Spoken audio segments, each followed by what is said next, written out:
Welcome everyone. Hello, and welcome to this session on how to become a more energized leader. It's a topic that comes up time and again when I'm coaching with my clients. And really, what I'm going to be sharing with you today is that burnout is very often the symptom of other things, and it can be very multifaceted. Now, I'm recording this webinar, so you'll receive a free recording of the webinar, this workshop afterwards. And I'm also going to share with you 5 key points that you can start to implement and think about to help you if you feel like this is an area you'd like to dive into and understand yourself a bit more. Now, the chat box is open. Feel free at any time to ask any questions, make any comments, make any observations. I won't read your name out. So if there's something in there that I feel is useful to share with the group, I will do, but I won't share your name. But be open, share with me and share with others as well, so I can share your feedback in the session today. So we've got about 45 minutes. And we're going to get going. So what I'd love to know is, can you put in the chat a yes or a no if you've ever felt burnt out? And if you're not sure, put I'm not sure. But if you feel I've been burnt out, put a Y. And if you feel like, well, I've never been burnt out, then just put an N for no. And we'll get started. But I'd love to hear from you. Or let's see what's in the chat already. Yeah, absolutely. So just to remind you, this is very, very, very common. So please don't feel you're alone.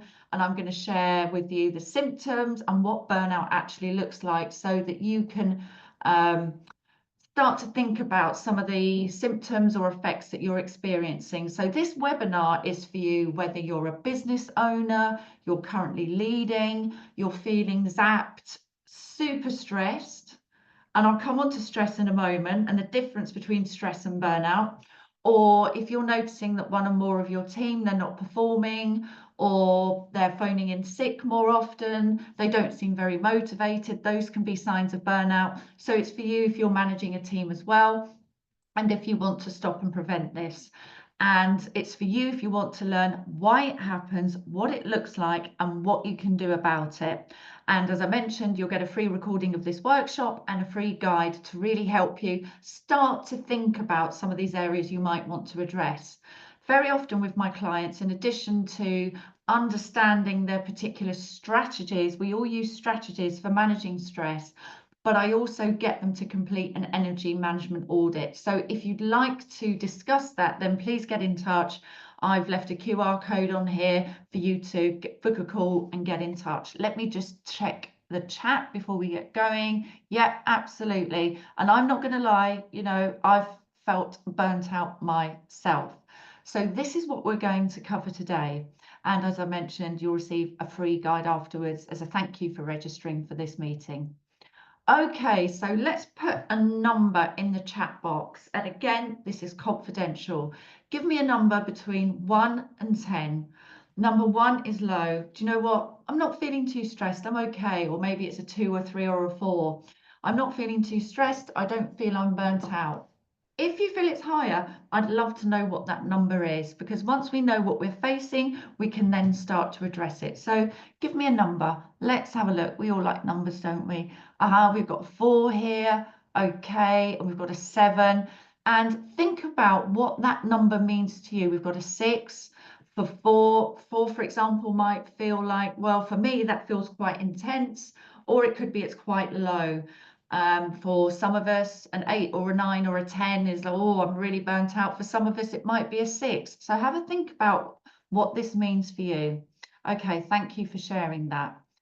So let's start off with some numbers, because I want you to understand that there are personal, mental health, team, professional, organizational, company implications of not dealing with burnout. Let me just check the chat again, because I think we've got a medium to high. Thank you for sharing that. If you want to put a commentary by your number, is number 4 low? It's okay. Number 7 is I'm nearing the edge of my stress levels. Then feel free to pop that in the chat. Thank you for sharing that. So I'm going to share some numbers with you, because if you're leading an organization, you're running a business, or you're in a company and you've got a team, there are significant costs to burnout. Now, of course, I would hope, because you're all on here, that you are very much interested in your own well-being and the well-being of others. So some of these numbers here really demonstrate the level of burnout that professionals are facing each year. These are all taken from different studies. And we can see here it's a UK number about how much it costs each year and how many employees leave due to burnout, actually saying, I'm burnt out, I'm gone. So you can see there's some quite big numbers here that will, if you're running a business, cost you, and if it's for yourself, the trials and tribulations of finding a new role can be quite time consuming. If you're running a team and people aren't performing, that has a direct cost on your organization. So you can see here, it's quite a big problem that we're facing. Here's some additional numbers, more specifically about what it might cost your company or organization. Again, this is a UK number just for convenience, but you can see that's a big number. Imagine if you are running a business, running a company, managing a team, people start to leave. You can see there the number of people that leave each year due to stress and burnout and how much it costs. And the number that's often used is that to replace one team member will cost 2/3 of their entire package, notwithstanding the time it takes to find the right person and replace somebody. Therefore, for yourself, for your own health and well-being, for the health and well-being of your team, but also your organization, it's critical that you start to understand burnout, recognize it in yourself and recognize it in your team. I have been in situations before where I've been working with a team. There was particularly one company I was working with, medical devices, very busy, and the leader there was quite demanding, quite driven. I'm not trying to be critical, I'm just describing the situation. We all have our own styles and pushing people to the edge. And in fact, 3 or 4 people left that team or moved to another team. Now, that meant in his business development team, guess what wasn't happening? Business development. There was nobody there to liaise with the sales team, and it had a direct hit on his numbers. And I was brought in to help remedy that situation and work with that leader to address his style, because he was talent, but his approaches weren't the right ones for supporting his team. It's just about self-awareness and learning. So, where are you? There are different levels of burnout, and I've tried to keep it simple here. And by all means, put anything in the chat, any questions along the way. I'm more than happy to answer them. There are different levels of burnout, and you can be experiencing one or several of these at the same time.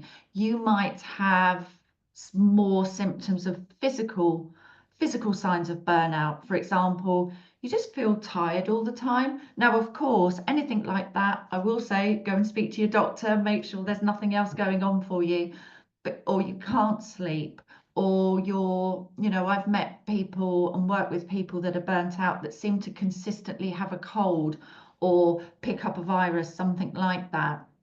And it builds and builds and builds. It might be more emotional for you, that you find yourself withdrawn, feeling more and more unappreciated, irritable, and you're almost detached. Have you heard of the phrase quiet quitters, where people are just, you know what, I'm just going to do what I need to do? Quiet quitters are people that have probably got to a point of burnout. They're not being listened to, they're not being motivated. Therefore, it's, do you know what, I'm detaching from this, I'm not really engaged in my role. And again, none of this is judgment, it's just observation and learnings from my own career and what I've seen with client. You might have a crisis of purpose. What am I doing with my career? What is happening? I don't feel as motivated as I used to, yet I know that I'm quite a driven person. So there's some symptoms here. If you've ever experienced any of these, put a yes in the chat. If you're comfortable sharing what kind of burnout you feel you're more prone to. Do you notice physical signs first? Do you notice emotional signs first? Do you notice a questioning of your purpose, or is it a mixture? The other piece to share is, I'll go on to different styles in a moment, but whether you're a high achiever, someone very driven, or you're somebody that's more detail orientated, perhaps more reserved, that might lend themselves to perfectionism, or somebody that wants to help people. It doesn't matter what style you are. We are all prone to burnout, and I'll describe that in a little while in terms of different styles, how burnout shows up for people. You can be a combination of these different styles. Let's just check the chat and yeah, let's have a look. Yep, yep, good. Yeah, so some of these are sounding familiar. Thanks for sharing that. Let's move on. Now, I wanted to share this graph with you because what we need to understand that a certain amount of pressure and stress actually isn't that bad for us. It helps us to motivate. We can use our resources, we can build our resilience, we can learn to grow. And that's actually, if you look at the left, it says performance level, and here on the horizontal, it says stress level. Now, you can see here there's a curve. So what happens when we climb a mountain? We either slip or walk down the other side. There's a point at which stress or a little bit of pressure that's productive for you will tip into distress. And distress means, hang on a minute, I'm starting to tip into burnout. Some stress can be good for us, but it is a stress overload. Burnout is a stress overload over a period of time. And as the stress levels go up, you can see we're tipping into distress, the performance drops. So there's a very healthy neurological, psychological, biological reason for all of this.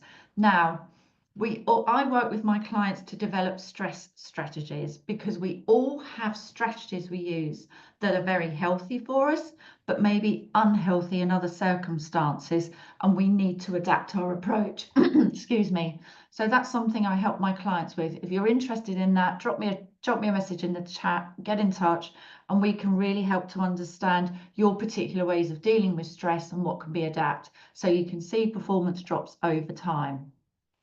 We've talked already about some of the symptoms. You've seen the diagram, and it can be that you've got something going on in your professional life that's really tipping you over the edge of that mountain, or it might be that you have something going on at home that might be draining you, that it might be social, it might be financial, it could be family. I'm seeing more and more of this support required from leaders and organizations to help their teams through with everyday life challenges that we might all experience. So there's a picture at the bottom, and you can see a snowball hitting a tree. I don't know if you experience snow where you live. I know we do in the UK, and we're not very good at managing it. So imagine that snowball rolling down the hill, getting bigger and bigger and bigger until it hits a tree, bang. And that's where you hit the brick wall. There's a phrase that sometimes I hear people use, I've hit a brick wall. And this is where we've allowed that stress to remain uncontrolled. We haven't looked at the way in which we're dealing with things, but don't worry, we're going to come to that. And these are some of the signs and symptoms you might see in yourself and in other people. It is by no means an exhaustive list. I could be here all day talking about this subject.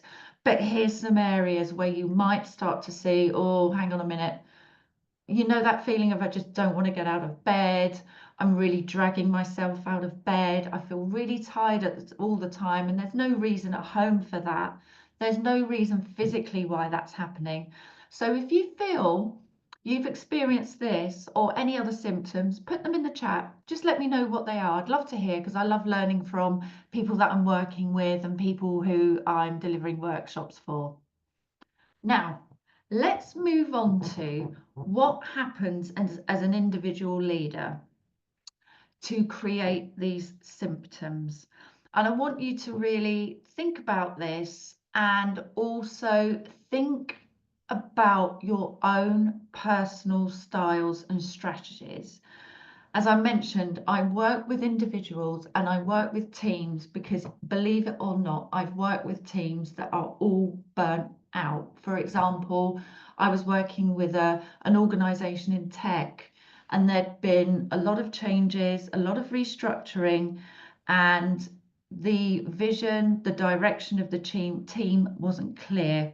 They'd been working long hours after the change, after the integration with another company, and they were just empty of energy. Some of those symptoms I could see very clearly. Some of them, I conducted an audit of the team. I spoke to each of them. I interviewed them about what needed to be done. And we came to a point where we baked in mental health time. We baked in the permission to bake in your own time in your diary to retract, to regroup, to go for a walk. We introduced mental health and wellbeing programs, and we also introduced a really clear set of how the team works together and how they deal with expressing what's going on for them. Because sometimes we might feel a bit scared about speaking up. Sometimes we can feel, I'm embarrassed to say anything. I feel like I should be able to just get on with it, get it together. Or it might be that you're reserved and you don't feel comfortable talking about these things unless you know somebody really well. So these are some of the areas that I see. For example, toxic culture, classic. The previous example before the tech company, when I was talking about the medical devices company, unfortunately, there was a bit of a toxic culture there. And it didn't mean that the leader was a bad person, but he hadn't had development. He didn't have that self-awareness. He didn't have the information, some of which I'm sharing with you, to be able to identify his style and adapt and to realize the impact on the team.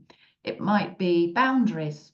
Perhaps you have a tendency to say yes. I'm just going to jump into the chat because we've got a few comments here. Let's have a look.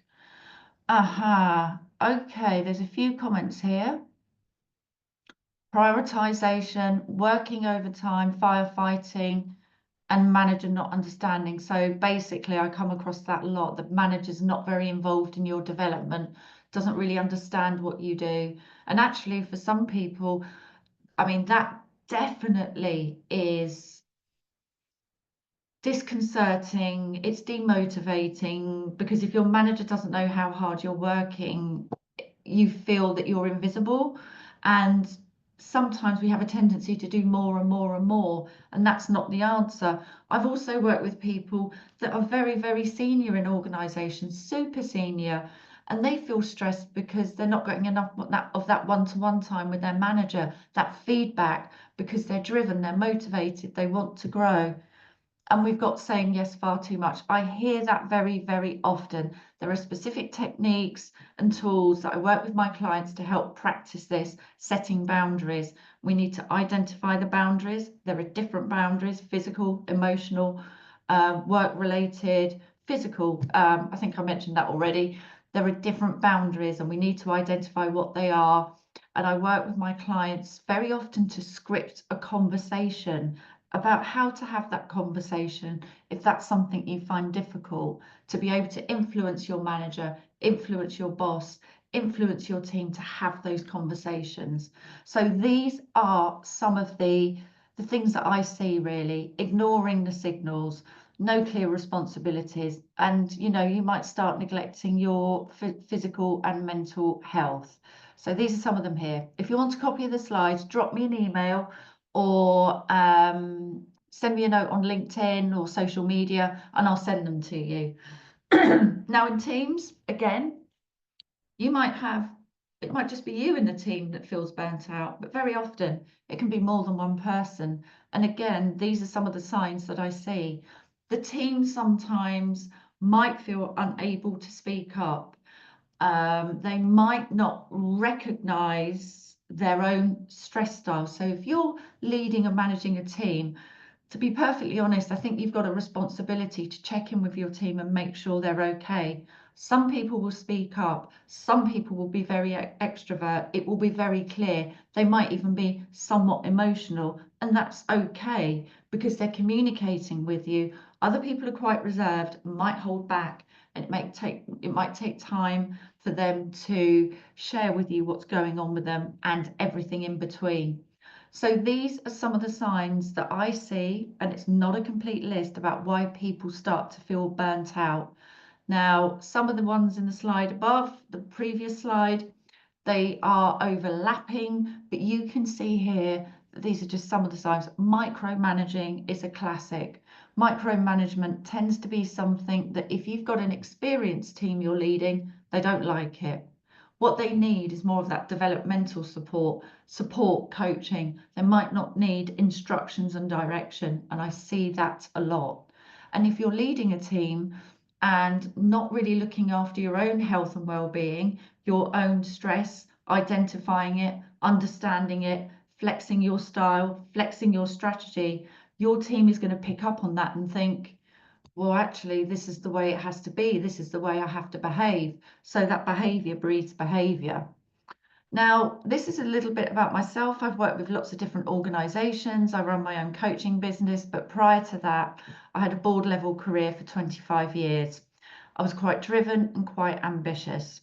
Now I've moved into coaching where I work with teams and leaders to reduce conflict, reduce burnout, and really get to that high performing space, in addition to helping leaders become influential, master their brand, and tackle any challenges they have that's standing in the way. I went to work for an organisation and it was a merger and acquisition. It was a merger between a publicly owned organisation and a private sector organisation. Big integration. And looking back, I did suffer burnout. Now, how did that show up for me? I wasn't going to the gym. I think I put on a bit of weight. I wasn't eating healthily. I didn't have time for my partner. I didn't have time for my friends. And when I got home at the weekend, to be quite frank, I was exhausted. I just wanted to sleep all the time. Now, I could deal with it because I thought, yeah, I really enjoy working. I love my job. Very enthusiastic, quite driven, quite ambitious. But over time, it started to wear on me.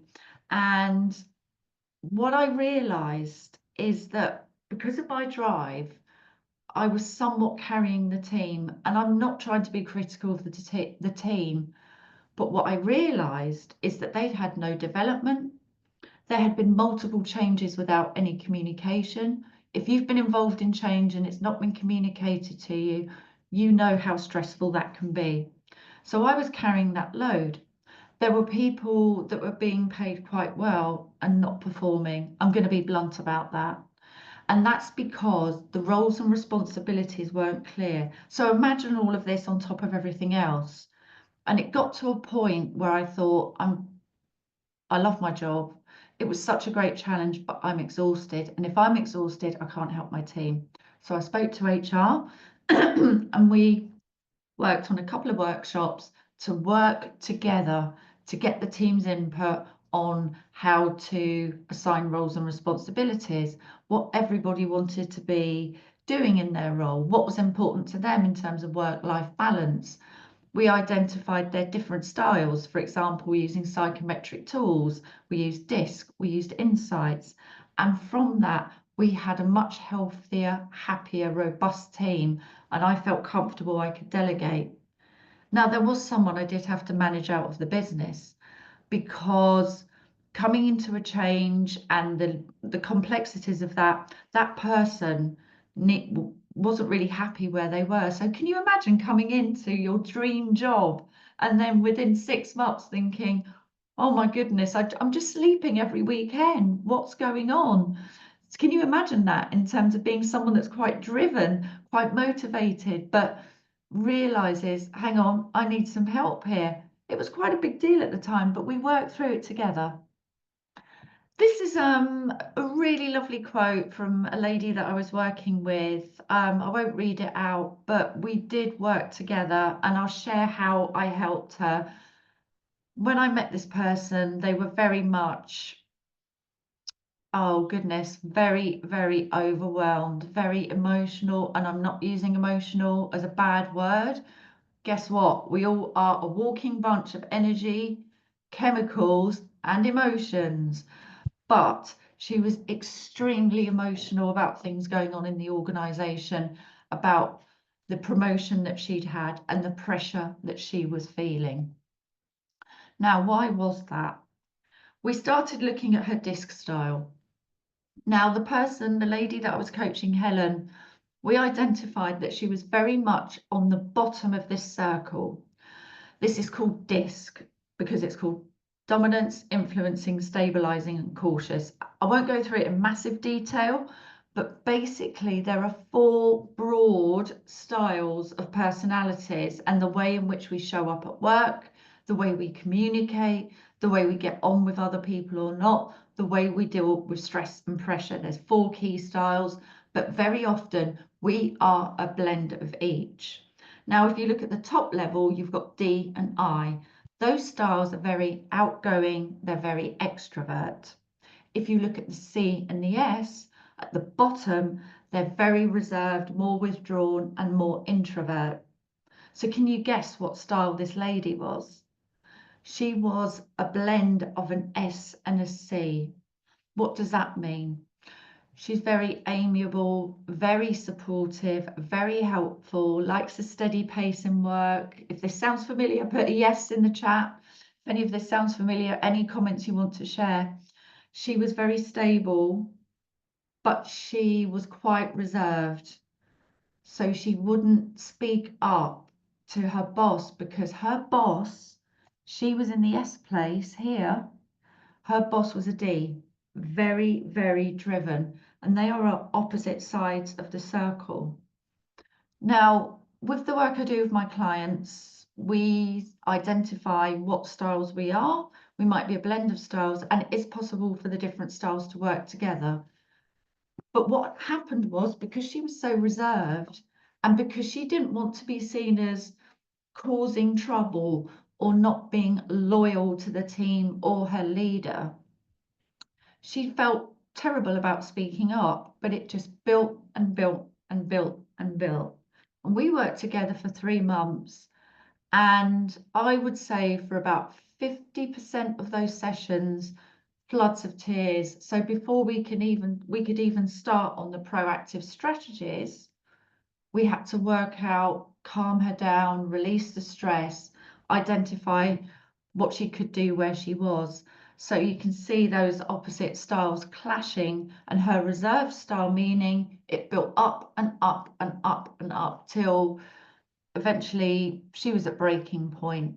Now, different styles will have different approaches. We can sometimes be a blend of these different letters. So I wouldn't want you to think, oh, I'm definitely a D, I'm definitely an S. You're probably a blend. And with the profiles that I do for my clients, we get a specific diagnostic and report on your specific style and how you handle some of these areas. So at the bottom there, you can see those more reserved styles. So we've got D and I, extrovert, outgoing. They're probably going to tell you. You're probably going to know what's on their minds. At the bottom, you've got the more reserved styles. On the left here, the D to the C, those styles are very task focused. Right, task focused, less people focused. On the right, more people focused, less task focused. And as I said, we can be a blend. So put in the chat, what do you think might be your style? Just put in one letter for now. Just have a guess. You know, have a look at the words that I've put on that chart. Let's have a look. Yes, we've got a yes there.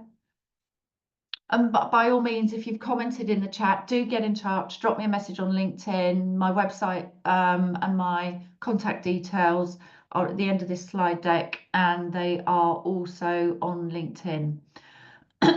On the end of this presentation rather, and they're on my website. So have a guess and think about what you are. I'm definitely a blend. I'm a blend of all 4, but I do have more dominant colours. So the D, when they're under pressure, you might have met someone like this. They get faster and faster. They're all about the results. They're very competitive. They're very fast. The I style might get overwhelmed and quite emotional about things, and they will express it because they're more extrovert. Oh, let's see what's going on in the chat. Aha, INS. Okay, so let me write that down, INS. I'll come on to that in a minute. So the eyes will probably be quite expressive and talk to you about what's going on. Or you'll be able to read it. They might not share with you, but you can read it in their emotions. They're very open and articulate, unless they're being squashed, which can also be challenging. Eyes are very sociable, very much about relationships and building relationships. The S, you probably won't know what's wrong with them until some of the signs I've seen working with a high S style is that sometimes they'll say yes when they mean no. It's a little bit passive aggressive. And that's, you know, just a lack of awareness. I'm not trying to be judgmental. It's a little bit passive aggressive, and they say yes, but they won't do it because they feel burnt out, but they feel guilty about speaking up. And the C, the more analytical types, get lost in the detail and buried in the detail. So if we've got an I and an S here, that means that you're very people focused. Perhaps saying no might be a problem. Perhaps setting boundaries might be a problem. Maybe in certain circumstances, you might put other people first. As an I person, very enthusiastic, so you might want to take things on because you like to feel that you can help people. D and I, a blend, yeah.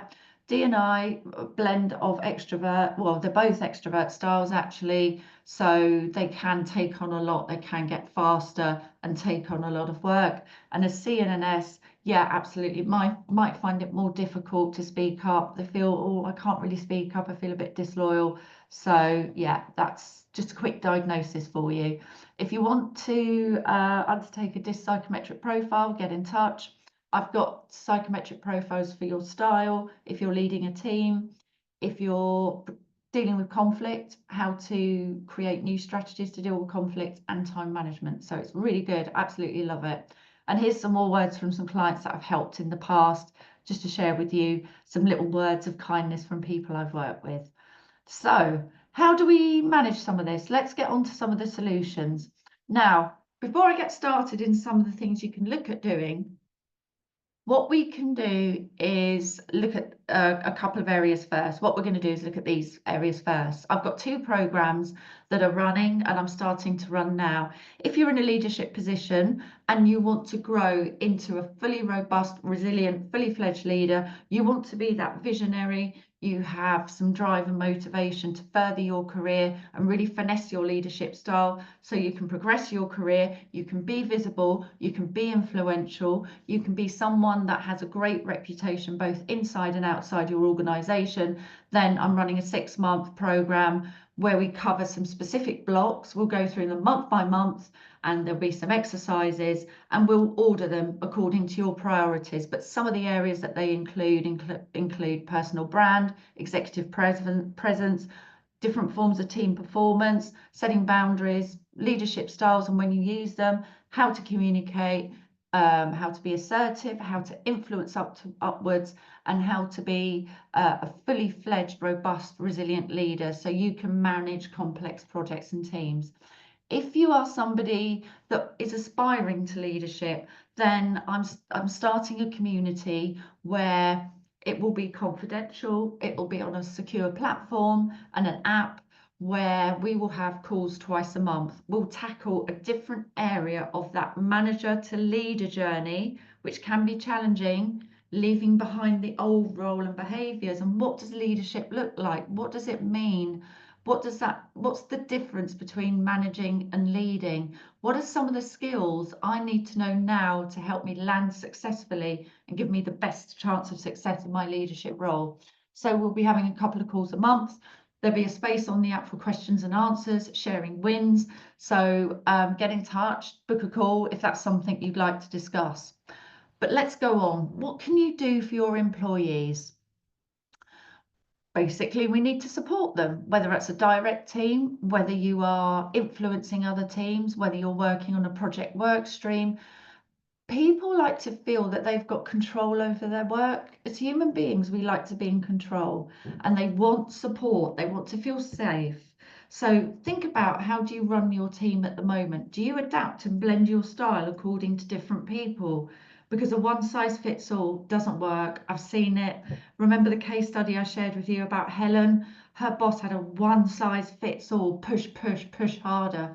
And I can't tell you how many people left that team, and that cost him results in the business and caused HR to get me involved and said, look, we've got a problem here, but we're too close to it. We want somebody from the outside of the organization to deal with it. So people really want to have support. You must understand your own style and that of your team. That is an absolute basic if you're managing and leading a team. You really must understand that as you start to build your self-awareness, be that through the leadership program that I've talked about, you will start to be able to help others and manage these areas of burnout.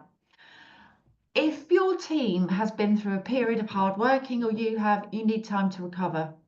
You need time to recover, to stop, regroup, and stop that cycle, so you can remember what I said about burnout, burning over time, stress under time. Can you imagine if you're pulling a rubber band and the tension it's under? I might be able to go like that a few times, yeah, and it bounces back. If I go like that and like that, what's going to happen? It will burst. And then health and wellbeing programs. So these are some initial suggestions. I mean, put in the chat, what do you think would help you with your burnout, or if you've had burnout, or what have you seen in other companies or organizations that you think they do really well? What's important to you? I'd love to hear, put it in the chat. So again, another little case study here in terms of a pharmaceutical team. I won't go through in masses of detail, but we can see here there were a number of different causes. There wasn't just one cause. There were a lot of triggers in place. And the team didn't really understand each other. It was quite a large team, and their reputation in the company was not good because the team weren't happy. It didn't reflect well on the leader. It didn't reflect well on the leadership team, on the leader of that team. They didn't know how to communicate with each other. In fact, many of them had very similar styles. That CSSC style, you know, at the bottom of the circle, where they're more detailed, more analytical, more reserved. And guess what? What do you think happens?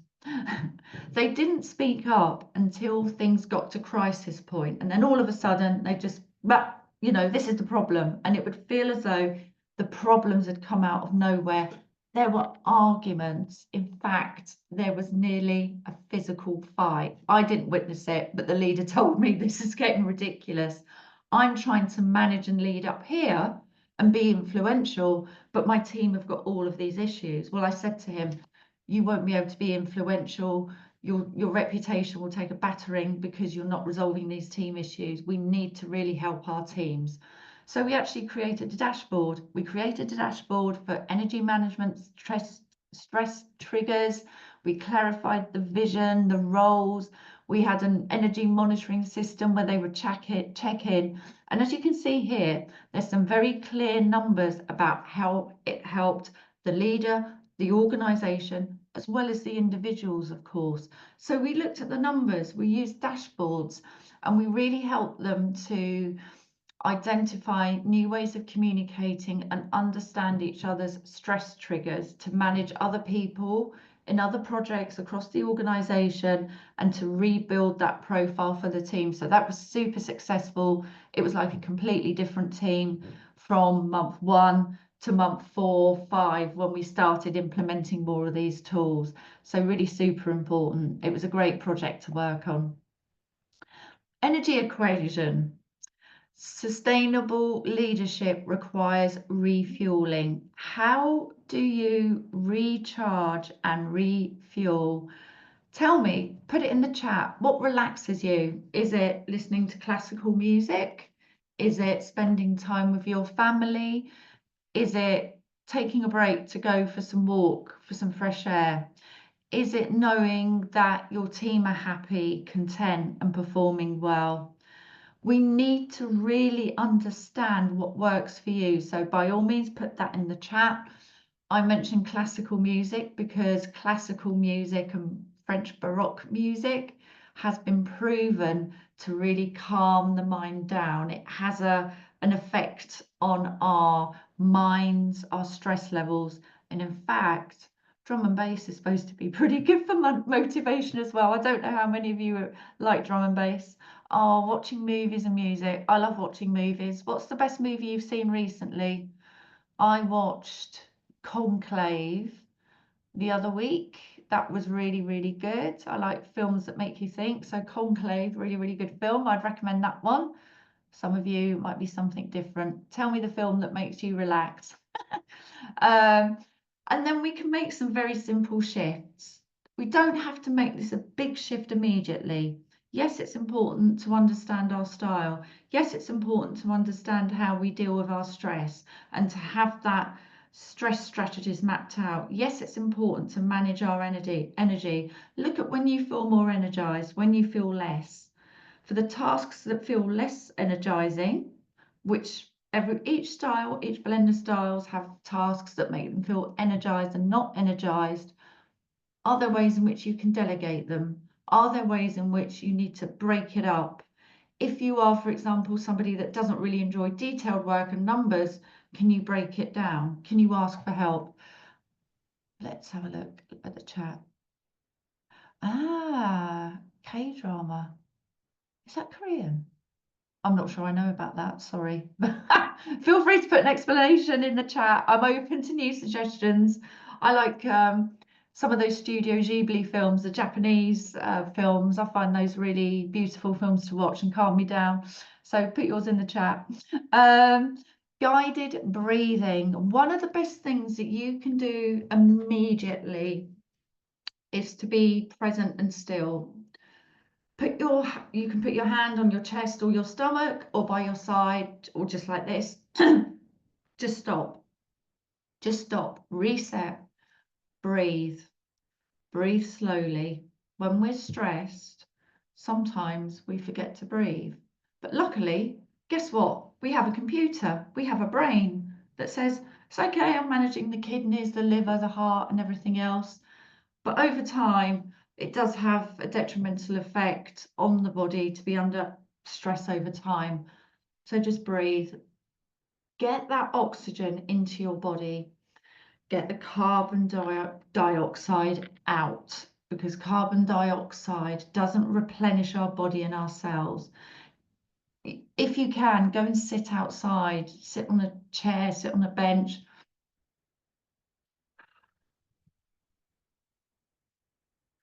Try that. In fact, just take a couple of breaths now. This is mindful breathing. It's about releasing the stress and the emotion. Just do it. Try it now. Immediately, I feel better because I've just relaxed. And you can probably see I've slowed down a bit. Take those moments.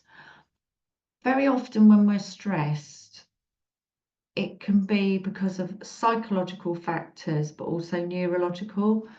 Because if you think about this big computer in our head, i.e. our brains, guess what they're connected to? Spinal cord. And what comes from the spinal cord? Nerve endings going to different parts of our body. So you might find that when you're under tension and stress, there's certain parts of your body that start to ache or hurt. Perhaps your stomach starts going, perhaps your voice closes up. And we just store this stress in different parts of our body. Let me know, yes or no, if you've tried anything like this. Mindfulness, guided reset breathing. And the more you do it, the more you can just stop and go. And it sounds so simple, but it's really important to do, and it really works. If you're leading others, here's some tools and techniques I can share with you. Now, I won't read through them in detail. And again, if you'd like a copy of the slides, drop me an email, get in touch on LinkedIn. I'll share them with you. And don't forget, I'm going to show you the power moves for energetic leadership afterwards. But these are some of the things you can start to do. And again, I've put micromanagement in there and spotting the signs, your own self-awareness and that of your team. Now, these are the non-negotiables. Energy management techniques. Protect your mental and physical reserves. Take exercise, get fresh air, look up in the sky, be around nature, take breaks, mindful breathing, that guided breathing. If you're worried about something or you're stressed, set a timer. I'm going to give myself 2 minutes, 5. I might give you 5 to worry about this. Maybe scribble and doodle. Worry, get it out of your head, then move forwards. I'm not talking about suppressing. If it's something that's been loading on you over time, we need to deal with that. Boundaries are also really important. Let's just check the chat. Oh, no worries. Thank you for your comments. So just a few here that you can start to look at. You know, as I mentioned with the team, we did an energy management guide. We looked at different ways in which the energy was being depleted. We've looked at psychometric profiling to help you understand yourself and understand others.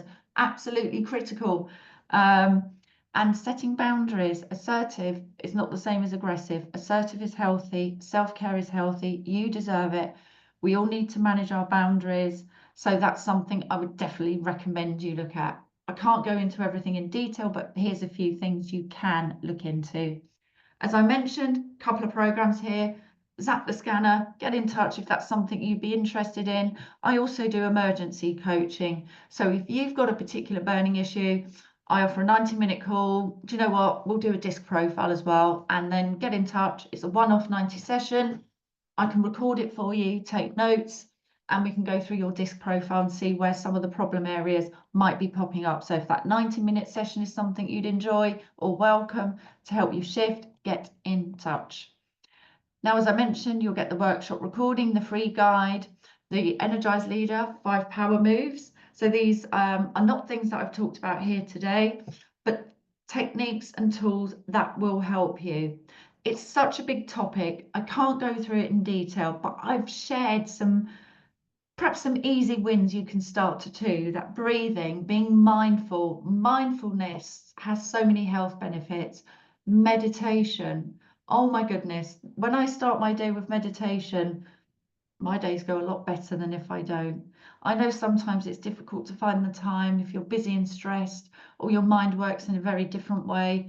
Just maybe say some nice words to yourself, or just have a moment of breathing. Do what works for you. I've just touched the tip of the iceberg with this. There's more on this. It's such a big topic. If you'd like to learn more, identify your triggers and how to improve your situation, then please do get in touch. I'm here to help. These are my contact details. And again, have a great rest of the day. And remember, it's all about self-awareness, adapting. Honestly, when you learn how you work and other teams work, and when you start on that path of becoming a fully fledged leader and or going from manager to leader and equipping yourself with the skills and knowledge, it will be an absolute game changer. So have a great rest of the day. It's been lovely seeing you here today, and hopefully I will speak to you soon. Bye for now.